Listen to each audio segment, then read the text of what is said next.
Um,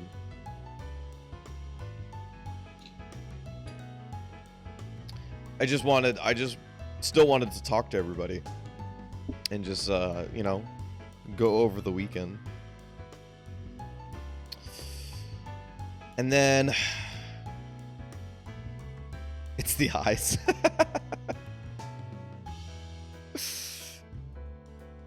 Warm yourself up before Thursday. Will do. Will do.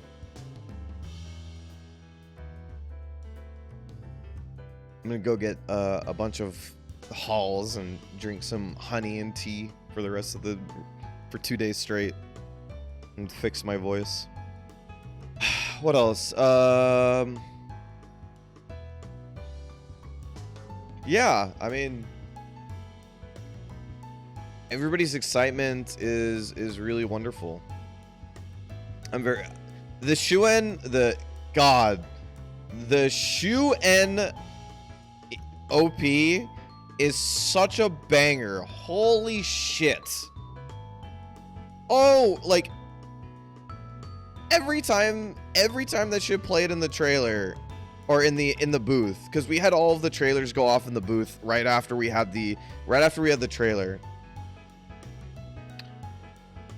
God, every single time I was like, think about this, like all of the trailers put together that we showed for the panel is around 26 minutes. We showed a loop of all of the trailers from 10 a.m. to 6 p.m. So that means I pretty much heard every trailer at least 16 times. Not once did I get sick of the Shuen trailer. Not once.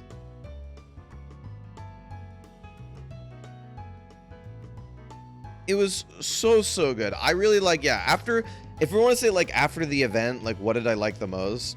I like the 1926 track a lot. I like the Lover Pretend track. I like the Winter's Wish one, but I think at the end it was kind of like losing its luster. What else after that? What was after that? Jacques Jean, obviously. Jacques Jean's probably my second or first favorite, tied with Shuen, for being the most, like, the track that I did not, like, every single time I heard it, I was like, this track is amazing.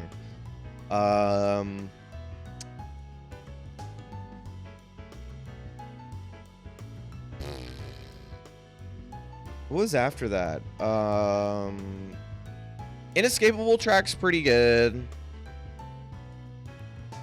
And then the Shuen track and the Deathmark track's really good.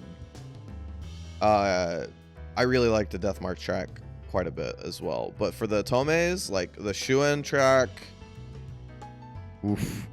Shuen track is so good. Oh my god. I tried to look for a full version of it and I like couldn't find it. It was so sad. I don't think it's out yet. Ugh. It's a disaster. It's a disaster.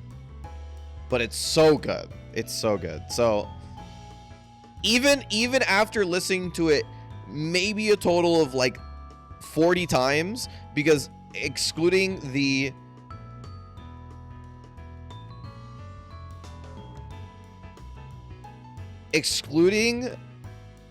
listening to it in the booth,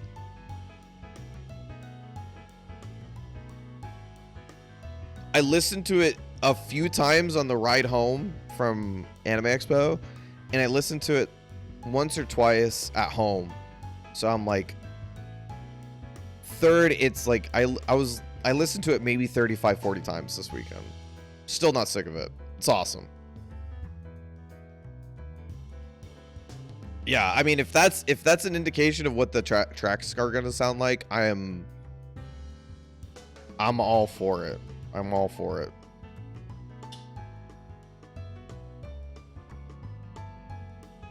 Who knows? Ultimate is really weird with their licensing on the music.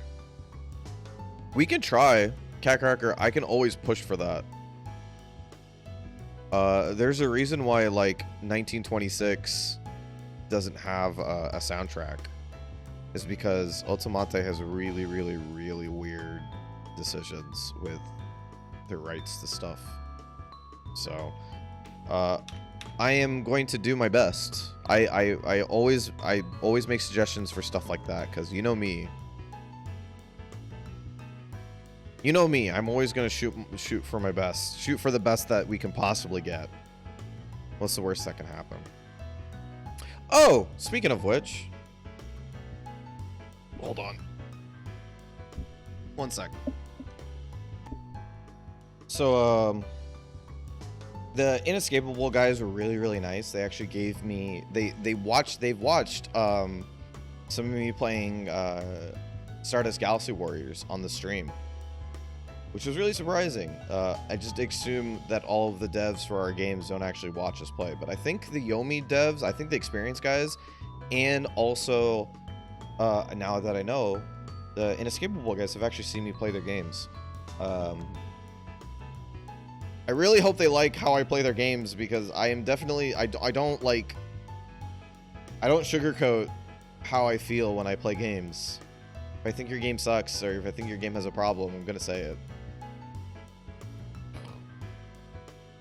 Oh man, you like it? Did you like the Nor 9 one, Barry? Did you notice what was so cool about the Nor 9 one? All right, I'm glad you noticed. I'm glad you noticed, because our layout designer also loved it, and she was geeking out about it too, and I thought that was really cute. I thought it was a really cool touch. I thought it was a very, very cool touch. Anyway, I should show everything else that I got. It's not much. It's mostly manga and one other thing. So I should do that last, because put it together. So all the manga that I got this weekend: Muscle Girl Next Door. This is pretty cute. Basically, you know, it's a very, very simple story about a guy who wants to get what's it called? Wants to get really swole, and then meets this girl, and he she's kind of tsundere a little bit, but she's, you know, always seen a little bit more manlier than she would like, because she's muscular, and then the guy doesn't see it as much, and then yeah, this one's very cute. I already read all of this, so but I had to pick. I read it online for free, and I really, really, really liked it, so I picked up a copy of it, which is I Can't Believe I Slept With You, which is this one's a story about, this one's Yuri actually, and this one is a story about how the main character here is actually like pretty much down on her luck and doesn't have a job, and like apparently some like really bad shit happened in her job, so she quit and couldn't pay the landlady back. And so one time, like, she got really drunk, and landlady came over and was like, okay, you know, well, I need rent. And she was like, okay, well, I don't have rent, I'll do anything. And she's like, okay, well, then you have to be like my escort / you know, like sexual favors for 24 days basically. But then it ends up that she like actually just, they did something the first day, and then afterwards she was pretty much just like, oh, but I just like love you anyway, that sort of thing. It's pretty cute. I really, really liked it. The writing's very cute. Hold on, I should put it more evenly. Boom! I haven't read it. I've only watched Kageki Shoujo, but I haven't read it. But I saw it at the booth. I saw it at the Seven Seas booth, and I was like, you know what? Boom! I'm getting it. I'm getting it. I'm very excited. I don't know how far it goes compared to the anime, but I don't care. It's very cute.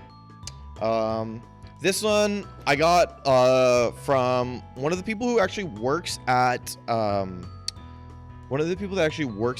Access, also runs or works at Kaiten Books, which is just another, you know, manga translation localization company.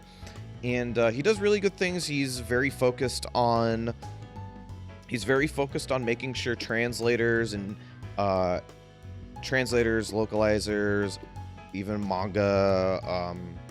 mangakas all get paid what they deserve for the work that they put in, and that's a sort of core fundamental behind creating the company. And that's actually the whole thing. Like, he just wanted to make a company almost as a proof that, like, you could, all of that talk about like not paying translators enough and all of that because, you know, there's not enough money in the system, or all that's like horseshit. You can totally do it, and they're doing it as like an incredibly small company. Yeah, he's awesome. I love him to death because he just does good thing after good thing for everybody. So this anime you might recognize is coming out this season. It's called Yakuza's Guide to Babysitting. I haven't watched it just yet, but I'm going to watch it probably today or tomorrow and get started on this season's anime. So I got the first 2 books. I've read a little bit of this one, but haven't had a lot of time to. Sorry, the first book, I mean. Super good so far. I really like it. And then last one is a complete compilation of Yama's work, or not, I mean Yama's story, I should say, which is The Girl I Want So Hand. This is another Yuri one. But it's very cute. Oh my god, that's how long I've been doing this. No, that was actually just a switch going into standby because it hasn't been touched for so long. Anyway, yep. This one looks really good. She basically is one of those it's like a pretty simple story in terms of, I haven't read it yet, but the core concept is like she kind of runs into this person. She thinks she's really handsome, and then kind of blunders through her first confession, and then is basically trying to recover the entire time. So I'm pretty excited for all of this. That's my reading. That's my reading for the next couple of weeks. I'm excited. And then last couple things. I got my keychain. This is a character. This is one of the characters that pretty much got me into playing fighting games. So this is his sword, or Strive. So I got a keychain, and then the grand unveiling. Oh, he's getting green screened out. Crap. He's right here. Look at him. Look.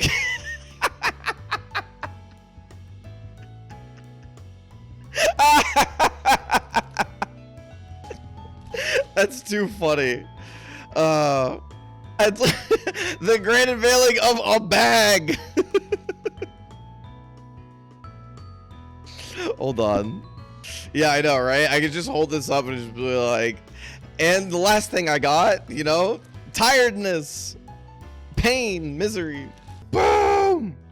I got a Ray plushie. This is the dog for one of the characters in Guilty Gear Strive. And we should open it. Hold on. To show reference for people who don't know. Which is totally fine. I know this is from a fighting game, so I'm not expecting anybody to know. I'm not this is her dog.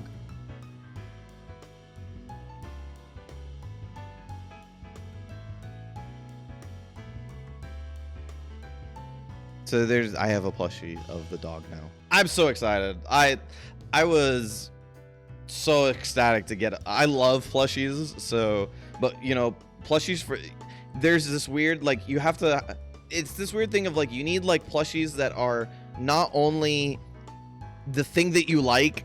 Oh, hold on. You need plushies for the thing, like the thing that you like, right? You need a plushie for that, but also like, or sorry, I should say, you have to have a thing that you like that also has a plushie for it, and plushies are kind of expensive to make, so it's like there's like 2 separate barriers to getting plushies, and like when they're both met though, like, yeah, yeah, you get something that you really like. So I'm happy. I got my Ray plushie. And I think I might actually start learning Giovanna after I feel like I've learned Baiken quite a bit. So this might have been... I originally actually really wanted to learn Giovanna because I was like, oh, cool, look, there's this Baja Blast dog. That's hilarious.